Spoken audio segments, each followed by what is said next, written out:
19 days in captivity. Fire guts 10-story building in Lagos. British Council hikes IELTS fee to 139,000 naira. On the foreign scene, fighting rages on across Gaza as Israeli troops push into Khan Yunis. Hello there and welcome to the news update on Trust TV. I'm Sagir Ibrahim.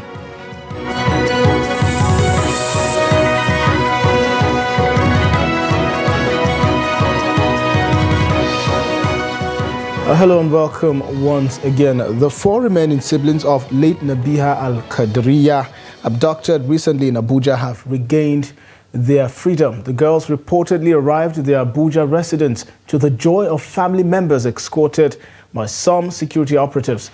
Their release is coming after spending 19 days in captivity following the abduction on January 2nd, 2024. The four victims are Najiba, a 500-level quantity surveying student, her younger sister, Nadira, 300-level zoology student, both of the Ahmadu Bello University, Zaria, and their twin sisters, Habiba and Hanisa. Uncle to the girls, Sharif Din, confirmed the development to Daily Trust correspondent in a telephone chat on Sunday morning. According to him, the girls' release was secured late Saturday, and they're already heading home, he said. It was gathered that although the 100 million naira ransom placed on them had since been paid, the bandits held on to them for days, putting the family in suspense until Saturday night.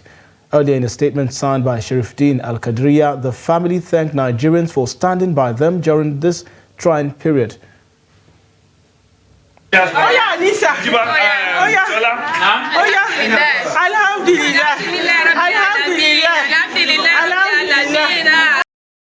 And the Lagos State Police Command says its operatives have arrested 3 suspected cultists in the Ishashi area of the state. The command spokesperson, SP Benjamin Hundeyin, disclosed this to newsmen on Sunday. He said the achievement is in line with the State Commissioner of Police, Adegoke Fayuade's commitment to rid the state of criminals. Hundeyin said that the 3 suspects were arrested on Saturday at about 6:30 a.m. by the police. According to him, the command got information that some boys were seen in military uniform disturbing the peace of Okeodon community in Ishashi and quickly drafted its men to the community and arrested the suspects aged between 24 and 39. Hundeyin said that an investigation has begun and the suspects will soon be charged to court. And residents of Jalingo, the Taraba state capital, have decried the high number of deaths recorded across the state in the last 3 months due to insurgency. And the residents who spoke to Trust TV estimated that no fewer than 700 people have been killed in the period under review and called on the state and security agencies to rise to the challenge of addressing insecurity in the state. Here's the report. According to some residents, areas mostly affected include the Jalingo Metropolitan Area, Primary Board Area, Takanaban, CBN Quarters, among other places. They also said under local government area, the bandits attacked Kunini, Garindogo and other places, while Euro Council area was also not spared as they attacked and abducted scores of residents. In Zinc local government, residents said gunmen destroyed Munkin and Jereng among others, while they demolished Andami, Zelani and Usumanu areas of Karim Lamido local government area. The chiefs, if they should come together and discuss this issue, I think it would at least soften this issue of insecurity. Some religious leaders also decried the rate of destruction inflicted on communities by terrorists and called for concerted efforts from relevant stakeholders to address the menace.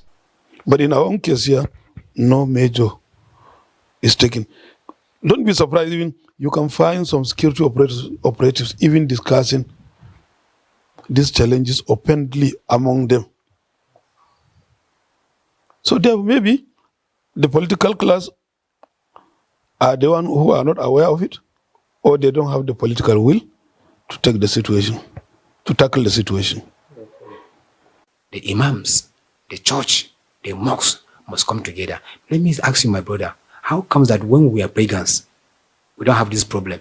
Now that we have two religions and we have this problem, something is wrong somewhere. It must be corrected. Some traditional rulers applauded the efforts of the state government in addressing security challenges across the state, but however called for more to be done to free the state of insurgency. We are not in war with anybody. So anybody want to fight us, we are getting. We must find a way to solve this problem amicably without even getting whoever is saying that the government should come and negotiate with. But to negotiate with who? So to me, the idea of negotiation does not come. The police public relations officer in the state, Abdullahi Usman, said security agencies are on top of the situation to ensure peaceful coexistence in the state. He called on the clergymen and traditional rulers to advise their followers against associating with criminal elements to ensure that peace reigns in their domain.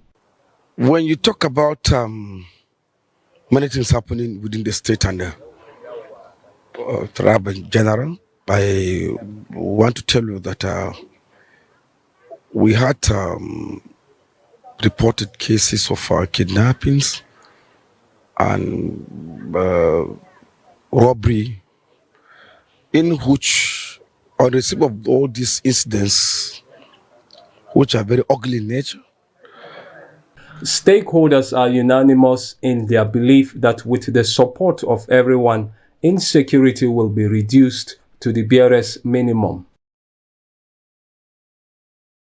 And operatives of the Niger State Command of the Nigerian Security and Civil Defense Corps, NSCDC, have arrested 4 suspects in connection with the operation of an illegal petroleum refinery and sales of adulterated petroleum products in Sabon Wuse Tafa local government area of the state. The Civil Defense Public Relations Officer of the command, Nasiru D. Abdullahi, said in a statement that the oil refinery was discovered by the anti-vandal squad of the command, where dozens of drums of adulterated petroleum products were mixed and sold to vehicle owners on a daily basis. Abdullahi gave names of the suspects as Abdullahi Musa, 45 years old, from Jigawa State, Hussein Suleiman, 25 years, from Nasarawa State, Murtala Muhammad, 37, and Muhammad Sanusi, 35, both from Kano State. He said an apartment used for soap production was also uncovered with many drums and chemicals, saying that during interrogation, the suspects could not produce any license of operation. He said the state commandant of the Corps in Niger State, Yoachin Okafor, had directed a total war against all acts of vandalism and critical national assets and infrastructure in the state. And in other news, a 10-story building in Broad Street, Lagos Island local government area of Lagos State has reportedly caught fire. The director, Lagos State Fire and Rescue Service Department, Margaret Adeshaya, disclosed this to newsmen on Sunday. The fire, which cause was yet to be identified, rocked the popular Mandela's building in the area, starting from the first floor of the building and has escalated to the 4th floor. Adeshaya disclosed that emergency responders from the Ebute Elefun and Sari-Gomu fire stations are currently at the scene to curb further escalation and put the situation under control. Also, the Socio-Economic Rights and Accountability Project, SERAP, and 20 concerned Nigerians have filed a lawsuit against the Senate President, Godswill Akpabio, and Speaker of the House of Representatives, Tajuddin Abbas, for unilaterally and arbitrarily increasing the allocation for lawmakers from 197 billion naira to 344 billion naira, their highest since the return of democracy in 1999. SERAP, in a statement on Sunday, said Akpabio and Abbas are sued for themselves and on behalf of all members of the National Assembly. The lawmakers had last month raised their allocation from 197 billion naira proposed by President Bola Tinubu for them in the budget to 344 billion naira. The lawmakers will in total draw 514 billion naira from the 2024 budget. Now, the Katsina State Government, through the State Emergency Management Agency, SEMA, has supported hundreds of physically challenged persons with food, clothing and other relief materials. The beneficiaries were randomly picked from the streets of Katsina and other major towns across the state as part of efforts to address their plight through empowerment, training on skills and capital to start up a business. Abdullahi Ahmadi tells us more. Worried by the current economic hardship and the difficulty Nigerians, especially the physically challenged, are facing, Katsina State government deemed it necessary to assist these vulnerable groups.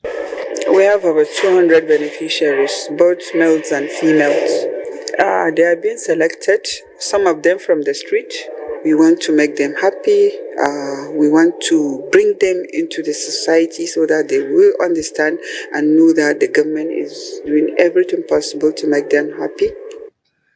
Among the beneficiaries are people living with spinal cord injuries, deaf and dumb, widows and orphans, as well as those affected by disasters who find it difficult to make ends meet. These beneficiaries are extremely happy and overwhelmed, saying this is the first time the government is identifying with them, especially at a critical moment when they struggle for food to survive. I want to commend the initiative of providing relief materials to us. I think this effort should be commended. I also want to encourage other well-to-do and corporate bodies to do the same. There is hunger everywhere. Poverty-stricken population are dying. We need help. We want to thank the efforts of Governor Dikko Radda's administration of providing relief materials to us. We sincerely appreciate him for this. We will utilize it judiciously to serve the purpose it was given. Earlier, hundreds of people affected by heavy windstorm, flooding and fire disasters across the state received assistance from the state government through its emergency response organization. 8 local governments have been benefited, and from each local government, we've selected 46 beneficiaries, 25 of critical and then partial collapse, 26. Public commentators suggest immediate implementation of all palliatives and salary wage grants, as well as living wage for all Nigerian employees to save the country from imminent collapse. Abdullahi Yamadi, Trust Television News, Katsina. And in a significant move to alleviate housing congestion, the Jigawa state government has announced the construction of 1,500 houses across 8 local government areas. These areas that include Dutse, Hadeja, Gumel, Kazaure, Ringim, Babura Birnin Kudu and Kafin Hausa have been identified as highly congested with a soaring demand for accommodations. Here's the report. The special event, graced by the Minister of Defense, Muhammad Badaru Abubakar, as a guest of honor, showcased the commitment of the Umar Namadi administration to spearhead transformative developments. The minister expressed confidence in the administration's endeavors, stating that the future of Jigawa State is not only bright, but also promising. I'm happy with the progress so far. Since my arrival, everybody I see is happy and smiling, and they are telling me that you kept your word.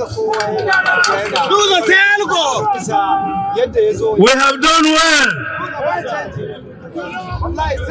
We have great leader. We promised a great leader, and indeed he is great.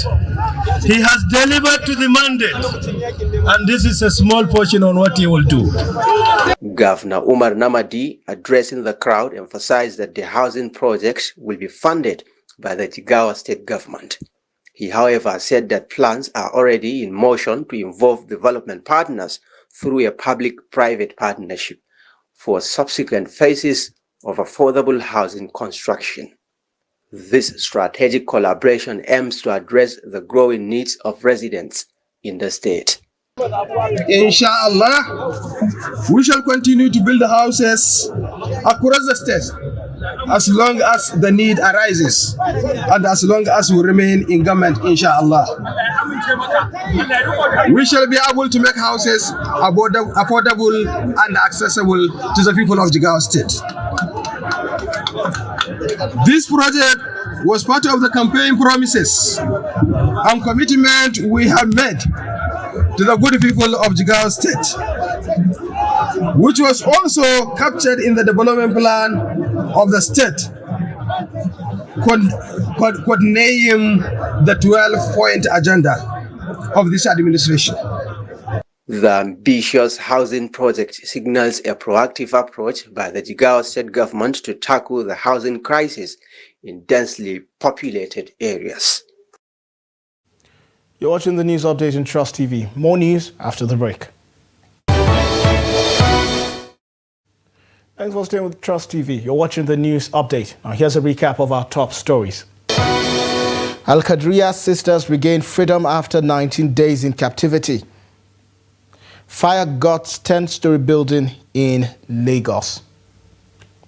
And moving on to more stories now, Lagos State government on Sunday announced a ban on the usage and distribution of styrofoam and other single-use plastics in the state with immediate effect. This was announced by the Commissioner for the Environment and Water Resources, Tokunbo Wahab, in a statement he personally signed. According to Wahab, the decision was reached following the menace which the single-use plastics, especially the non-biodegradable styrofoam, was causing on the environment. He added that most drainage channels in the state are daily clogged up by styrofoam through its indiscriminate distribution and usage despite the regular cleaning and evacuation of the drains with humongous amounts.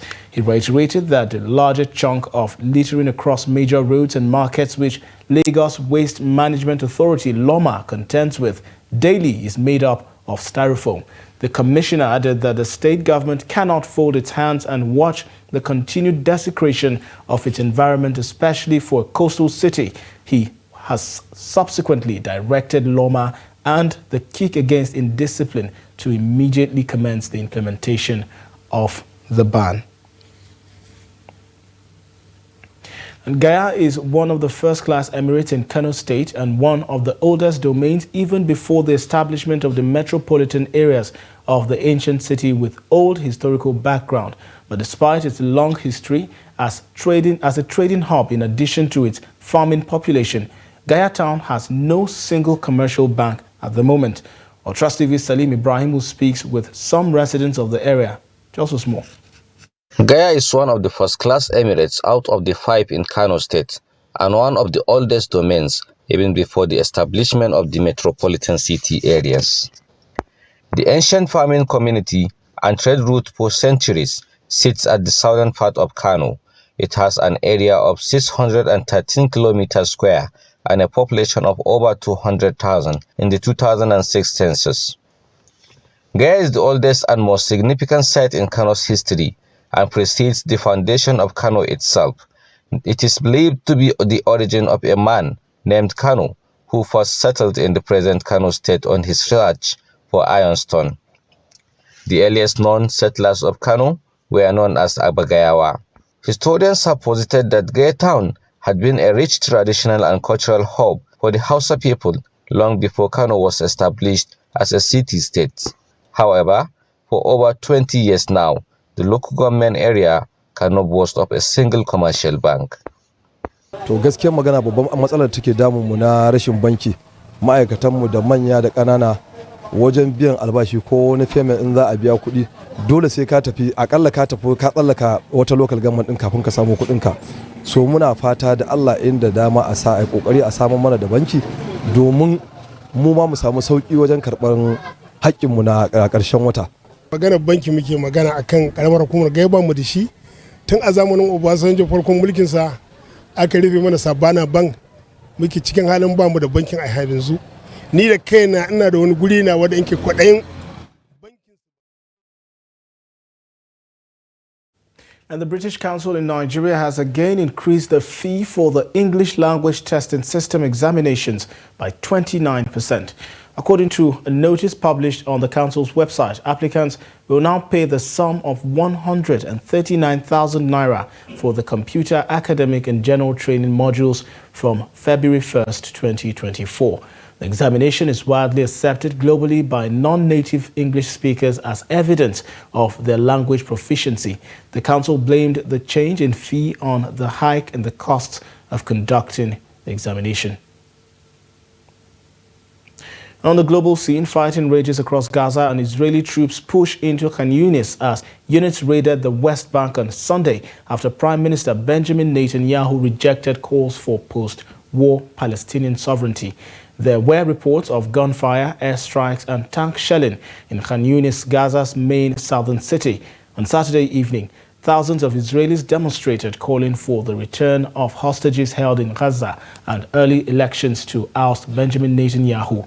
The Israeli military released photos of a kilometer-long tunnel with holding cells where Hamas allegedly kept about 20 hostages. Also, Health Ministry in Hamas-run Gaza says at least 24,927 people have been killed, mostly women and children, in Israeli strikes on the enclave since October 7.